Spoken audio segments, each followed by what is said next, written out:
Est-ce que vous avez un moulin négatif qui tourne en permanence dans votre tête? Ça vous dit des choses négatives sur vous, ou ça vous fait peur quant à votre avenir, ou alors vous ressassez le passé. Ça vous intéresse de savoir comment faire cesser ces pensées négatives? Eh bien, c'est ce qu'on voit aujourd'hui dans cette nouvelle vidéo.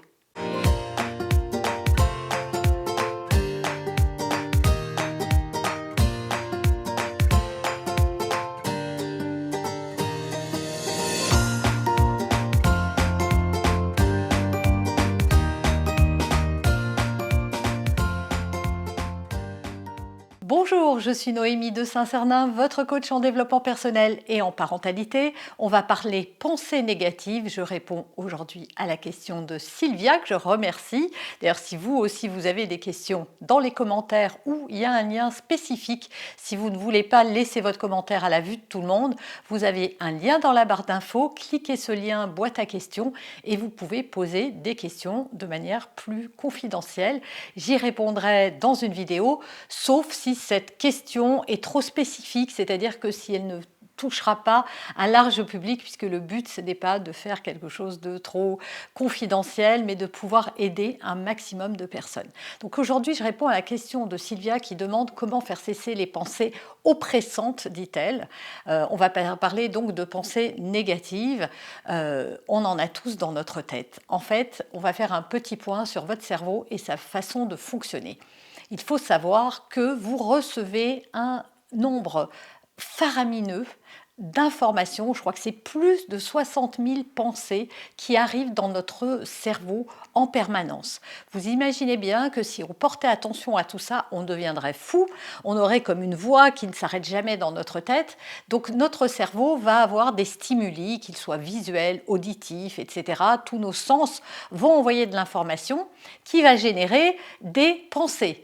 Il fait chaud, j'aurais dû mettre un pull, attention il pleut, t'as oublié de racheter des céréales, tiens, je la connais celle-ci, je vais changer de trottoir parce que sinon elle va me tenir la jambe pendant 4 heures, etc. etc.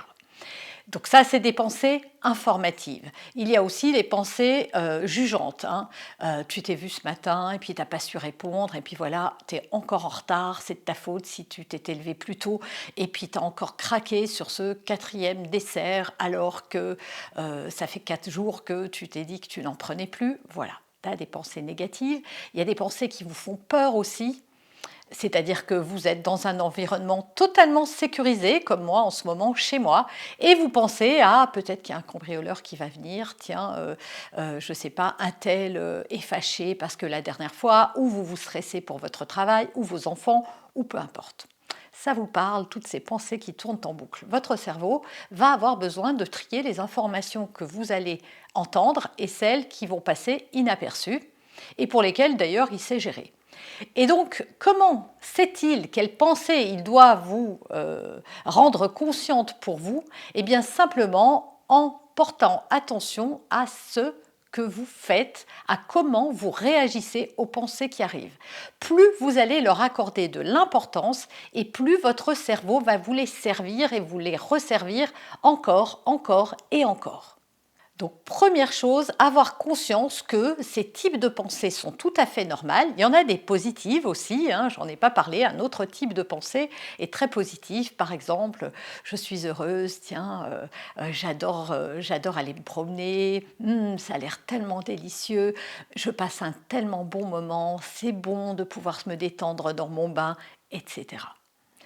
Donc ces 3 types de pensées, donc des pensées négatives, des pensées positives et des pensées dites neutres, comme je les ai décrites tout à l'heure, eh bien ces types de pensées, il faut comprendre que c'est vous qui les alimentez. Et quand on sait ça, c'est une super bonne nouvelle. Pourquoi? Parce que si ça ne dépendait que de notre cerveau ou de quelque chose qu'on ne maîtrisait pas, ça serait compliqué de pouvoir faire le ménage là-dedans et de pouvoir changer les choses. Or, nous avons le pouvoir de modifier nos pensées et on va voir comment dans cette vidéo. D'ailleurs, si vous avez peur de louper des informations, que vous n'avez pas le temps de noter et que vous voulez garder une trace, vous avez une fiche complémentaire que vous pouvez télécharger. Le lien apparaît sur la vidéo, mais également dans les commentaires. Alors on alimente ces pensées, comme je vous l'ai dit, avec ce sur quoi nous allons nous arrêter de manière émotionnelle. C'est-à-dire qu'à chaque fois que votre cerveau vous envoie une pensée oppressante de peur ou d'angoisse et que vous lui prêtez attention, et d'ailleurs quand vous prêtez attention à une pensée, vous allez faire attention, si ça ne vous est pas encore arrivé, de le remarquer, c'est que ça va être l'escalade, ça va aller de plus en plus loin. Par exemple, tiens, mon fils, par exemple, n'est pas encore rentré d'école. Ça ne lui ressemble pas de ne pas rentrer de l'école. Peut-être qu'il a fait une mauvaise rencontre. Peut-être aussi qu'il a, je ne sais pas, qu'il est allé avec ses copains tout seul alors qu'il sait très bien qu'il n'a pas le droit. Peut-être qu'il lui est arrivé ça, peut-être. Et en fait, on alimente, et ça peut aller de pire en pire. C'est-à-dire que pour un simple retard, on peut déjà imaginer son enfant dans le coffre d'un pédocriminel, assassiné, jeté dans un lac, etc. On peut aller très loin avec ses pensées parce que notre cerveau est là pour nous avertir des dangers et il se dit ça a l'air de l'angoisser, il y a vraiment une réalité là-dessus et donc c'est l'escalade. Résultat, si on veut faire cesser ce flot de pensées négatives, il va falloir switcher vers des pensées positives. Alors ça ne veut pas dire qu'il faut ignorer ces pensées, surtout pas, parce que le cerveau se dit tiens, d'habitude, elle s'accroche à ça, c'est bizarre, comment ça se fait qu'elle veut les évacuer? Non, elle n'a pas dû bien entendre, il ou elle, je parle d'une personne, pas dû bien entendre, donc je reviens à la charge de plus en plus et de plus en plus, qui va vous créer des nœuds et des boules dans l'estomac, tellement ces pensées vont devenir oppressantes. Alors comment on en sort de là? Eh bien, c'est ma méthode du questionnement. Quand une pensée vous arrive et que vous en êtes conscient, déjà, dites-vous, parce qu'il y a des personnes qui vont me dire « Non mais Noémie, moi je ne les vois pas venir tout de suite ces pensées ». En fait, ces pensées, elles vont modifier votre état émotionnel, votre bien-être. C'est-à-dire que si vous êtes tranquille dans votre salon, dans votre bureau et autres, et que tout à coup vous avez une boule au ventre, une angoisse, quelque chose, c'est qu'il y a des pensées dans votre tête qui se bousculent et pas les bonnes. De la même manière que quand tout va bien et que vous avez que des pensées joyeuses, heureuses et épanouissantes, eh bien votre bien-être est décuplé. Eh bien c'est la même chose à l'inverse. Donc il suffit de vous arrêter et de vous dire ok, à quoi je pense là en ce moment. Et vous allez voir que parfois vous êtes tranquillement en train de faire un travail ou de cuisiner et que vous avez pensé à votre cousine qui la dernière fois vous a fait une remarque et vous êtes en train vous l'avez stockée parce que vous avez interprété sa remarque négativement, par exemple, vous l'avez stockée, et là, vous êtes en train de faire revenir cette pensée avec « tiens, j'aurais dû lui dire, et ceci, et cela », et vous refaites le film de ce que vous auriez dû dire, pas dire, de ce qui s'est passé, etc. Et c'est ça qui va tout à coup, vous allez vous sentir tendu, pas bien. Donc il suffit de revenir sur votre corps, vos émotions, pour identifier quelles sont ces pensées qui tournent en boucle dans mon esprit. Une fois que vous avez identifié vos pensées, vous allez vous poser une question. Est-ce que cette pensée est utile? 2 réponses possibles, c'est une question fermée, oui ou non. Si ça m'est utile, genre tiens, tu as oublié de fermer la porte, la fenêtre de la chambre, ils annoncent de la pluie, il vaudrait mieux aller la fermer. Est-ce que cette information est utile? Oui. Donc si elle est utile, c'est qu'elle appelle une action dans laquelle je peux faire quelque chose. En l'occurrence, aller fermer la porte de la chambre et puis la pensée s'en va, tout va bien, je suis contente, on m'a informée, c'est super. Il ne faut pas oublier ton fils à l'école parce que ce soir, il faut le récupérer plus tôt. Est-ce que c'est utile de me le rappeler? Oui. Qu'est-ce que je peux faire pour pas que ça tourne en boucle? Me mettre une alerte sur mon téléphone, par exemple, ou un minuteur, ou peu importe. Donc toujours se poser la question de l'information est-elle utile ou pas? Et elle est utile que dans un seul cas de figure, c'est que vous pouvez faire quelque chose. Elle est inutile quand vous ne pouvez rien faire. Par exemple, tiens, tu risques de te faire cambrioler. Il faut absolument que tu dises à un tel que tu ne pourras pas venir à son anniversaire et vous avez la boule au ventre parce que vous n'osez pas. Est-ce que c'est utile que ce truc que vous ressassez ou la cousine qui vous a fait une remarque désobligeante, que vous le ressassiez pendant 1000 ans? Oui, c'est utile, donc ça veut dire que je n'ai pas digéré. Donc qu'est-ce que je peux faire? Peut-être qu'il est temps que je prenne mon téléphone et que je m'explique. Peut-être qu'il est temps que j'agisse vis-à-vis de ça. Mais parfois c'est totalement inutile, c'est-à-dire c'est des projections dans le futur. Tiens, tu vas tomber malade, tu vas attraper le Covid, tu vas contaminer tout le monde. Est-ce que c'est utile? Non. Est-ce que c'est utile d'avoir sans arrêt des choses qui me font peur? Est-ce que ça va arriver? Non. Est-ce que je peux faire des choses pour améliorer la situation? Parfois oui, parfois non. Et donc, à quoi ça sert? Et ça, c'est la deuxième question à se poser.